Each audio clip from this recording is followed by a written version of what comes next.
This is Amy Lemley, and I think we'll go ahead and get started today on today's monthly THP+, conference call.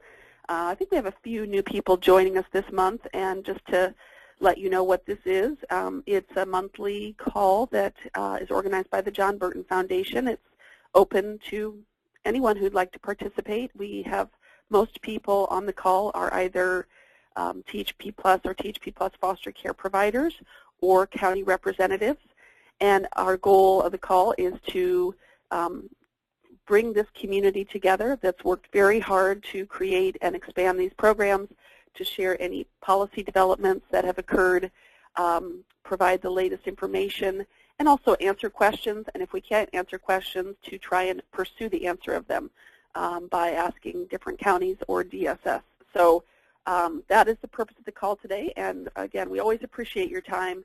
We know you've got a lot to do. You've got the real work of serving young people, so we'll try and make it as useful as possible. So here's what we're going to do today. We're going to start by just focusing on THP+ foster care, looking at the number of providers, looking at the growth in the number of youth. We have a new report on how many young people are in THP+ foster care, discuss the retroactive rate increase, that there was an all-county letter released about that, and then a brief update on the educational requirements for case managers in THP+ foster care.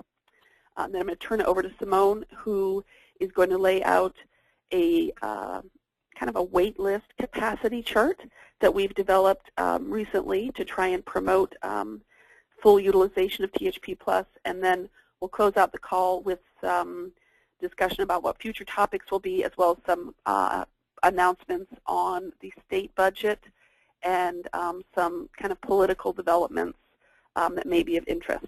So with that, I want to just jump right in, and let's look at the number of providers. So here you have it. This is the total number of THP+ foster care providers. The all-county letter that kind of gave the instructions about how to proceed was released, as you can see, in October 2012. We've had, pretty steady growth, and in the last couple months of last year, it remained somewhat flat. And, that's, probably due to a lot of different reasons, including just, frankly, the holiday slowdown, which is a very real effect. And so these are each individual THP+ programs. And so just to kind of tease that out, THP+ foster care, excuse me, some of these programs are very big and operate in multiple jurisdictions, and some of them are very small and operate in one. So that is what this count is. It is each individual THP+ foster care program. So let's look at where these different programs are. And this is a slide you've seen before, and we're going to keep updating. And so what this is the individual programs around the state. And so, for example, the program we know and love very dearly, Aspirinet, is located in many different jurisdictions. And so an Aspirinet program is represented multiple times on this map. Versus on the previous slide, it is one program. And so the idea here is to start to step back and say, are we beginning to see more saturation of THP+ foster care around the state? Where is it missing? Where are we beginning to see more providers? And the two kind of red X's are, to the best of our knowledge, and there's always possible that this was recently approved, the two counties that have a high number of non-minor dependents that to date don't have a THP+ foster care program resident in their county. Now, of course, that doesn't mean they're not placing youth in THP+ foster care. They certainly could be. But this is there a program resident in the county, which obviously increases the odds that young people are going to be placed there. And so there are efforts underway in both of these counties, and it's likely by our next call there will be THP+ foster care programs there. So it's exciting to see this build around the state, and it's really because of the hard work of everyone on this call, and we appreciate it. We know it's not a simple process to get licensed, and it's certainly not a simple process to actually serve youth well. And so you should all take a moment to congratulate everything yourselves for what you've done over this last year. So good job. So now let's look at the number of youth in THP Plus foster care. And I'm extremely happy to report, we're always about 3 months behind. And this information is from CWS CMS, which is uploaded into the UC Berkeley archive that archives all of our information. So we're not quite at real time, but as of October 1st, 2013, we have 460 young people who are placed in THP Plus foster care. And so that's a whopping 54% growth from July 1st. So, we saw how those providers really ticked up, and we're really seeing the placements tick up. So this is just what we want. We want, this to be a viable, available option to meet the diverse needs of young people. And so it's exciting. So again, great job. And if we can keep up this rate of growth, we're going to see about 2,600 non-minor dependents placed in THP Plus foster care by next October. Now, whether that pace of growth will continue is to be determined. But, there's a lot of providers that are in the approval and licensing process. And then there are many providers that are licensed but are really getting their sea legs and aren't at full capacity. So, we'll just continue to watch and think about these numbers, and hopefully they'll keep this really positive upward trajectory. So we, in concert with this, regularly update you on other placement options. So in the context of this, SILPs, the Supervised Independent Living Placement, they do continue to be the most prevalent placement for our 18 to 20-year-olds, as we call them, non-minor dependents. And there on the slide you have the number of how many young people are in SILPs, which is about 1 out of 3 non-minor dependents in care. And it'll be interesting to see how this figure changes. If it changes, I think it's really all to be determined. We hear anecdotally young people are very interested in THP Plus, but at the same time, the SILP is a very attractive option as well. So that is who is in THP Plus. Now we're going to look at what counties are placing youth in THP Plus. So before I go to that slide, I just want to make sure that I'm being clear. This is different than where providers are located. This is counties, this is young people from this county. How many young people from a particular county are placed in THP Plus? And so THP Plus foster care. I'm sorry, I keep leaving out the foster care part. How many young people from different counties are placed in THP Plus foster care? And here you have that slide. And again, this is a slide that we have shown before. And I want to say a few different things about it. One is it's clear that THP Plus foster care is up and running in Alameda County. I mean, it is really almost 3 times more young people from Alameda County are in THP Plus foster care than any other county, which isn't terribly surprising. I mean, Alameda County was a leader in the implementation of THP Plus, but yet this level of placement it's really off the charts. So if you kind of tick down through the rest of the counties, you'll see we're getting really good numbers at different counties in terms of young people from that county participating in THP Plus foster care. And then, in some ways, these numbers don't tell the whole story, because what the additional information we need to know is how many want to be in THP Plus foster care, and also how many young people are in foster care. So it means a lot.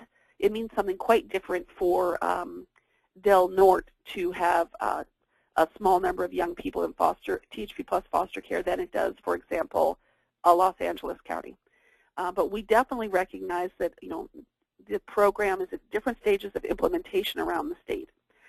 And we would really expect in the next quarter or 2 quarters, as we revisit this, to see these numbers changing. But this is where we stand as of October 1st, 2013.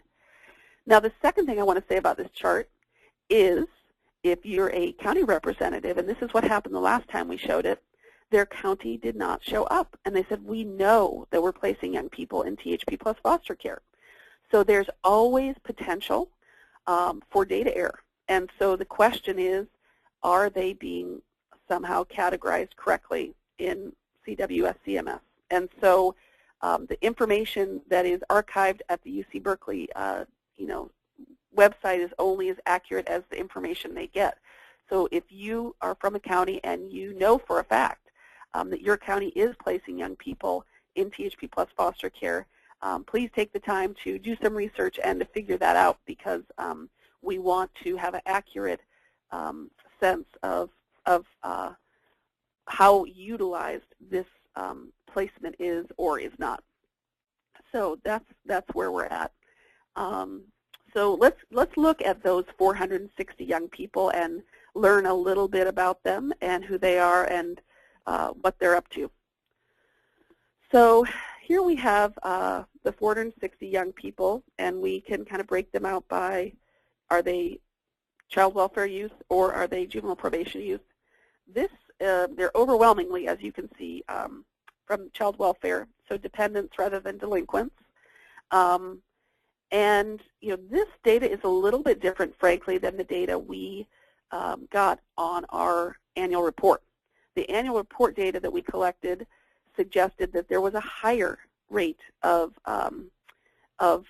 participation among youth in juvenile probation, which we were really excited about because it's a great placement for those young people. But this is as of October 1st. Now, traditionally, some would suggest that the delinquency or the juvenile probation data in the database is not as reliable as the child welfare data, and I think that we want to realize that that could be a factor. But let's stop here for a minute, and a few people have some questions, and let's see if we can have them chime in and say what they'd like to say. One is Josh.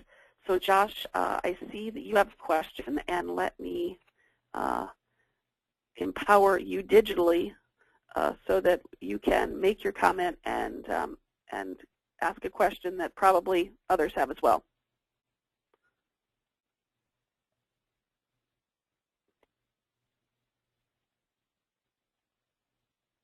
Okay, so I think maybe he didn't. His hand is not raised anymore. So let's keep going. So let's look at child welfare. The next one are the sex of the young people. So are they male, female? And here we have, almost 2 out of 3 are young women, and one, a little bit less, and 1 out of 3 are young men. This is consistent with THP+. It is not consistent with the population of older youth in foster care generally. So when I look at this data, I start to get curious about, how many of these young women are young parents? We don't have that information at this time. Hopefully, with the implementation of SB 528, we will be able to know the number of young parents by placement. But this would make me curious about whether some of the young people in this placement are parents. Now we're going to take a question from Sherry Flores. And if anyone else has a question, feel free to press that raise your hand, and we'll unmute you, and you can chime into the conversation. Okay, Sherry.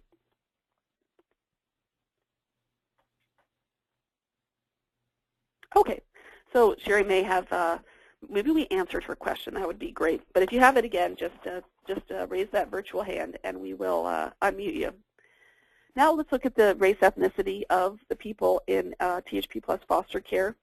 It is about pretty much evenly divided, not really, about 37% African American, 31% white, 29% Latino, a very small number of Asian Pacific Islanders, and then Native American youth. For this presentation today, we didn't contrast that to the population, the larger population of 18 to 21-year-olds. But we can do that in the future so that we can have a sense of who is finding their way to this placement and who isn't, and are there any kind of trends there in regards to race or ethnicity. But this at least lets you know kind of the profile of the young people who are in THP Plus foster care. So that is our snapshot. Again, it is just a snapshot. It's nothing more than a snapshot. It's as of October 1st, 2013. Let's pause here for a minute and see if anyone has any questions. So hang on one second.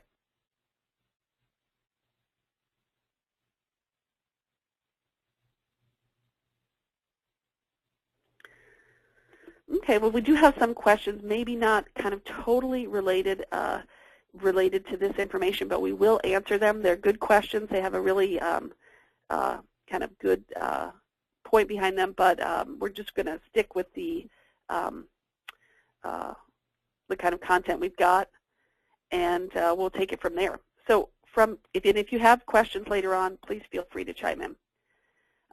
So next we're going to talk about the THP Plus foster care rate. You know, for those of you who get our weekly newsletter, this isn't news, but if you don't get it, there was an all-county letter that was released at the end of November, and with great news, which is the THP Plus foster care rate is getting a 2.65% increase retroactive to July 1st, 2013.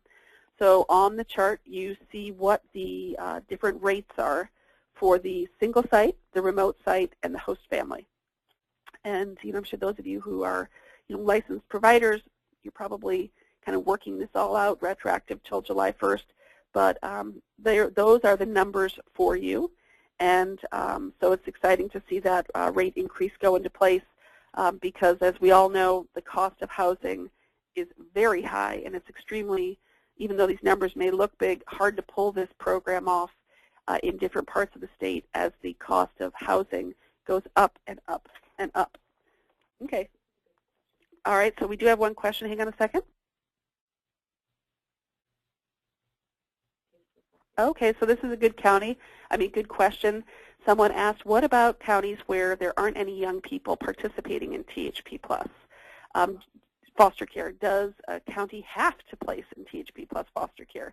And the answer is the young people, there's no right, there's no legal entitlement to THP Plus foster care. There is a legal entitlement to foster care. And so a county, in the end of the day, it's the discretion of the county about what is the best placement. And I think almost everyone out there knows that those kind of decisions for older youth are made in cooperation with the young person. But you're not legally entitled to say, I want a THP Plus foster care placement. However, you are entitled to, if you're not provided one, to go through a grievance process at the county level. And so, no, there may be the decision on the part of some counties that they won't have any they won't place young people in THP Plus foster care. That's not what we're hearing, though. Kind of what we're hearing more is that it is a process for licensing for the provider. It's a process for getting different people familiar with the program, what it offers, how youth can most benefit from it. And so we haven't really heard anywhere that there's resistance to it as a placement, more just the normal lag time that is to be expected from a brand new placement that has a pretty rigorous licensing process, and frankly, as it should, because these are public funds that are being used, and so counties need to know that these funds are going to high-quality providers that are accountable and that are providing exactly what they're supposed to be providing. And I know as a provider, it might feel like, well, of course we're going to, but there is that tension, and the public sector is accountable for ensuring that. And so that's, I think, more of what the lack of providers in some counties is, rather than a policy statement that that they don't support this rate, that they must provide it. Now, that being said, and this point is being raised by another person, young people, are certainly welcome to request it. And in California, we have 58 counties, and most counties have a THP Plus program. And these are young adults, THP Plus foster care program. These are young adults 18 to 21, and so they could be going to community college in a county that has a program.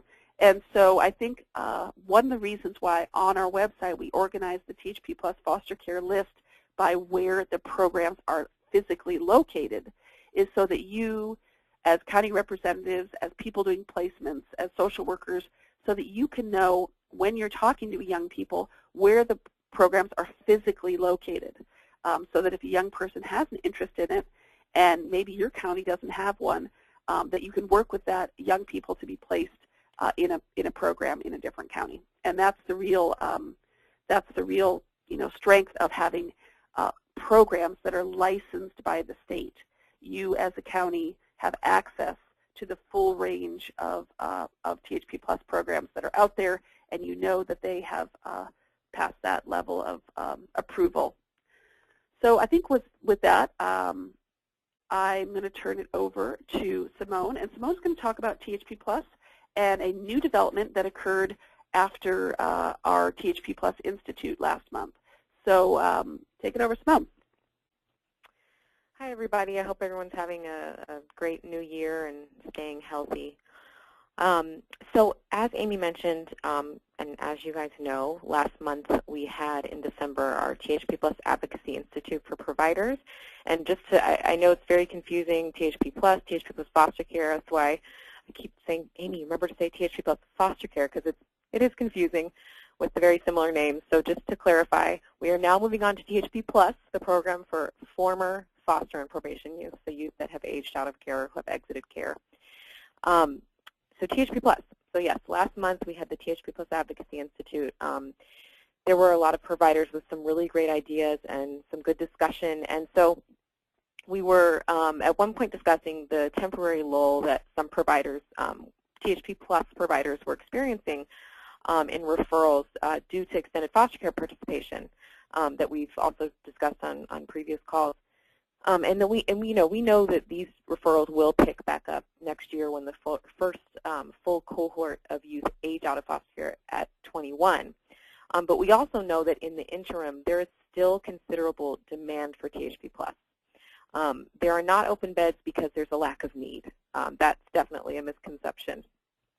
We know just from annual report data that as of July 1st, 2013, 1,351 youth were being served by THP Plus, which according to the CWS CMS data that Amy was talking about earlier, when you look at that data on youth exiting foster care and do a little math, it means that there are 2,775 eligible former foster youth that are without housing assistance. So we also know, based on the annual report, that some providers are finding themselves serving older, increasingly at-risk youth that are in need of housing, but we also know that these are harder to reach youth. It's a challenge to sometimes find them because these are the youth who have actually exited foster care and have likely experienced homelessness or are currently homeless. They're not coming straight from foster care. So, in discussing how to access these youth in need of housing, some providers at the Institute had a really good idea, which was to create a statewide sort of tracker of what providers do have these open beds and what providers actually have waiting lists, because clearly not all THP Plus providers actually have open beds. And in fact, in doing a little research, it's kind of funny, we found that the number of open beds is literally almost equal to the number of youth on waiting lists as far as what's been reported to us. And so as you see here, there are, so far we have 21 providers that have reported open beds to us and 11 providers that are reporting waiting lists, but this equals basically a total of 89 open beds and 87 youth in need of housing. So that was interesting. And since 10% or more of a county's THP Plus budget, can't be used on other programs unless there's a publicly recognized vote of the Board of Supervisors, this opportunity allows counties with open THP Plus beds to help ensure that youth in need of housing are served across the state. And taking in youth on other providers' waiting lists when you have open beds ensures that you're using this THP Plus funding, and more importantly, it provides housing for youth who need it. And some providers already do this within their county, which is very smart. But there's also just the concept of taking this up a notch or two. So thinking about this on a regional basis, or even a statewide basis, some providers have said, hey, I'll pay for a train ticket, to get a youth into my program if they need housing. And this may not be available to, all providers may not be offering this, but there are, these types of opportunities available, especially when you look at the list. Amy, you could advance the next slide. When you look at this list we have and kind of look at providers that are near you that may, if you have open beds, may have a waiting list or vice versa. And so this chart basically came out of a very short, like 2-question survey that I sent out in December, as many of you know, and simply asking for all THP Plus providers to tell us if they have open beds or if they have a wait list or if they're just at capacity. So this is, in summary, what we've received since mid-December from THP Plus providers. Now, if there's been changes since that time, they're not going to necessarily be reflected on this list, but this shows data that's basically over the span of maybe a little less than a month. And so what we're going to be doing is sending out a request to THP Plus providers on a quarterly basis, asking them, to report, again, their vacancies and or their waiting lists. However, we know that the chart's only going to be, as useful as we make it. So if there are changes to this list in the meantime, so if the person from, Redwood Community Action Agency notices that their waiting list has gone down or up, if they email me that information, I will update it real time. But I'm obviously not going to send the survey out on a daily basis, so I will send it out quarterly, so we at least will know that it's updated quarterly. And so the capacity chart it's a great way for providers to connect with one another, or for counties to connect with providers from other counties. And so this is just a snippet of the chart, but on the THP Plus website, and Amy, you can advance the next slide, the full chart is available. And that's the link directly to the chart. And the chart on the website actually has a contact person for each provider. So it'll say a name and an email and a phone number that you can connect them, or excuse me, contact them directly. So, like I said, we've heard back from about 32 providers, and that's out of 57. So, if you don't see yourself, if you didn't see yourself reflected on that list, and you have a waiting list or you have bed vacancies, please go ahead and complete the SurveyMonkey link. It's a really short little survey. It's like 2 questions. It takes you less than a minute, and I will definitely update that list, and it'll be reflected on the THP Plus site. Thanks, Simone. I just want to add a comment about, I think it's knowing that we have 87 young people who are homeless and need housing, and knowing we have 89 open beds is exciting, and maybe we can make those connections. And so our first priority, of course, is getting young people off the street into safe, affordable housing with supportive services.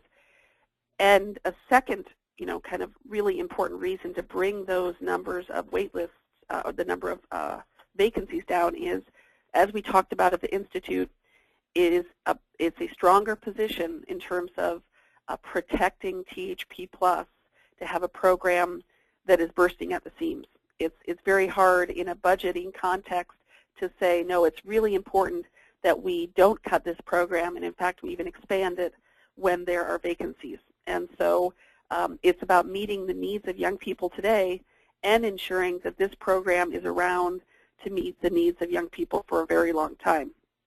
So once Simone did this survey, we also saw that there are many counties that have, within the same county, there's one that has a wait list, and then there's one that has a vacancy.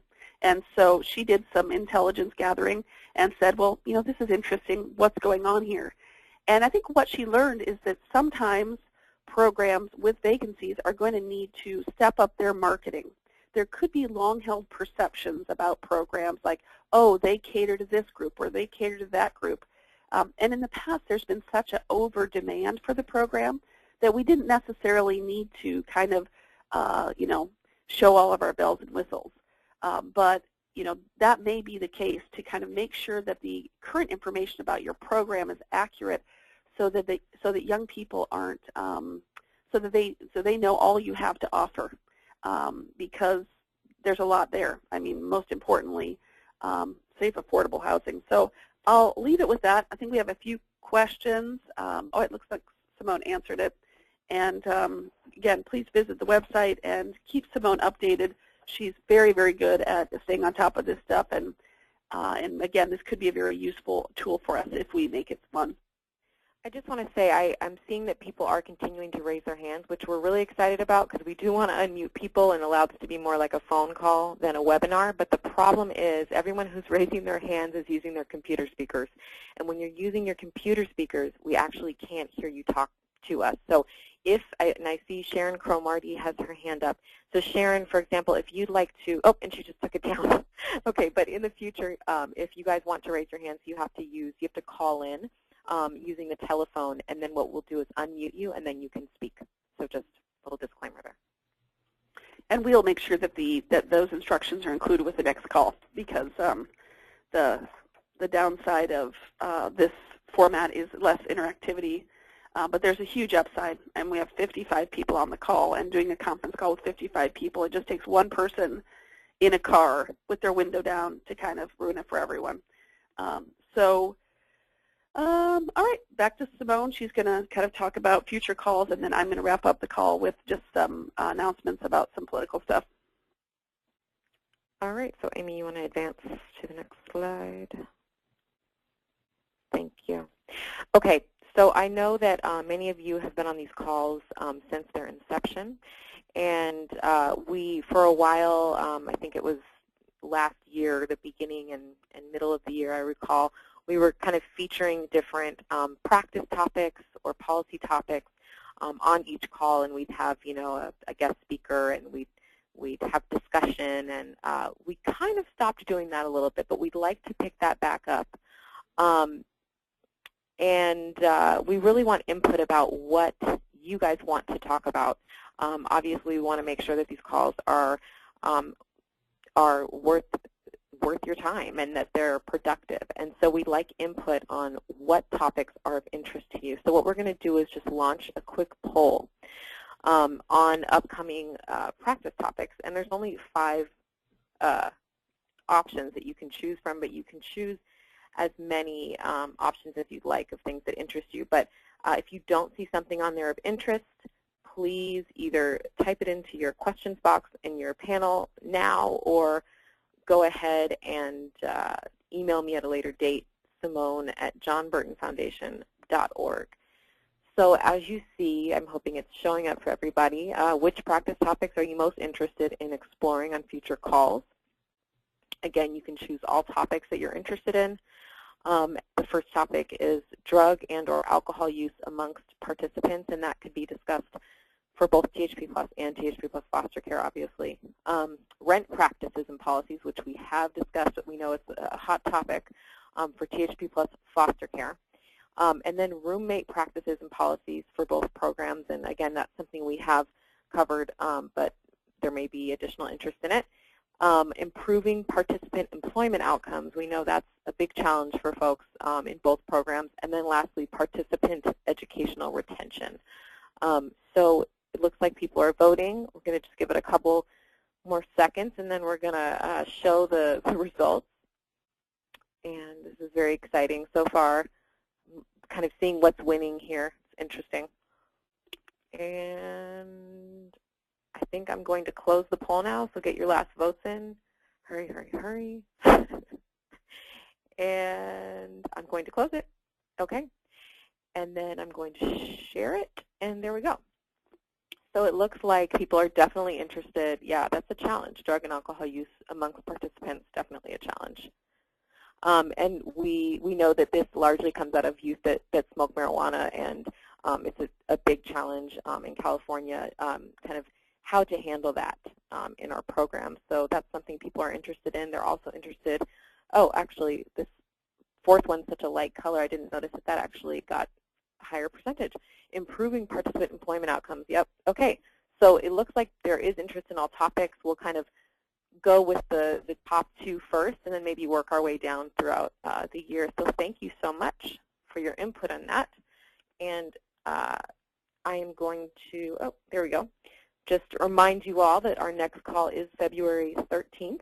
And then I'm going to pass it back over to Amy for some closing remarks. All right. And thank you for those of you who are sending suggestions and through the questions, and you can keep doing that.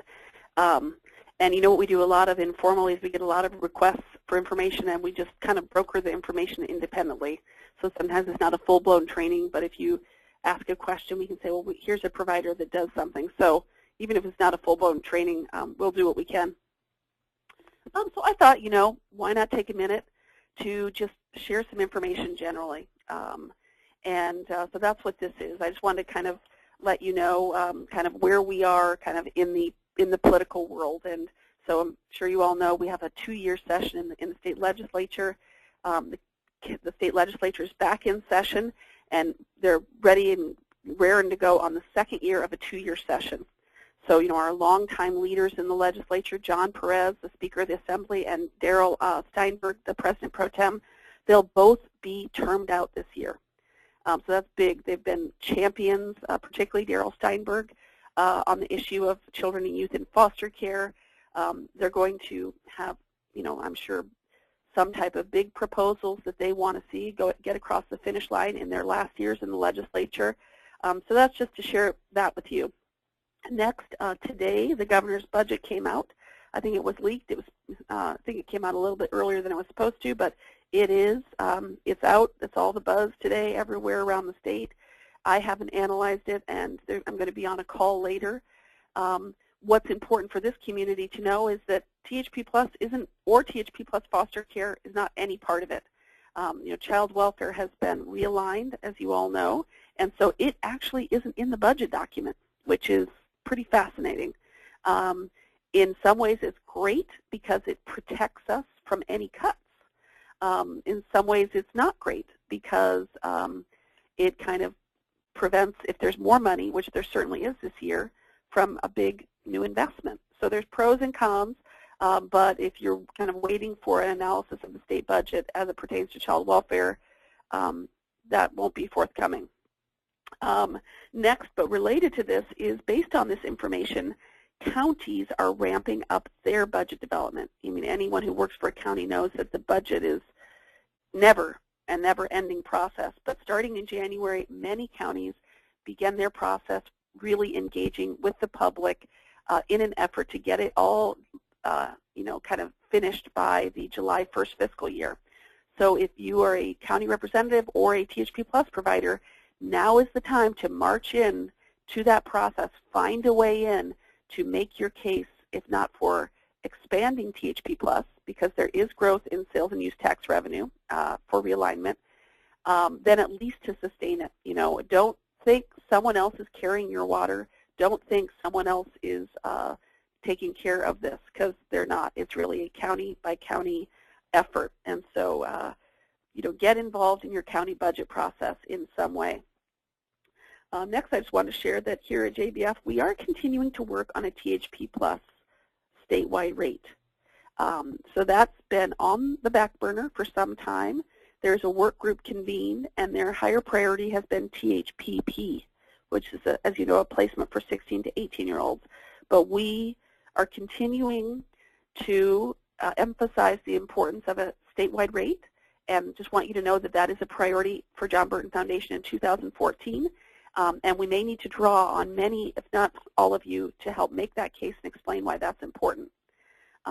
Next, I just wanted to share that we're going to be sponsoring a bill on post-secondary education. And so you all know, I'm sure, that we're a lot better at getting young people enrolled in community college than we are in having them actually achieve an academic outcome. And in that respect, we are not unique. This is actually something that is quite common.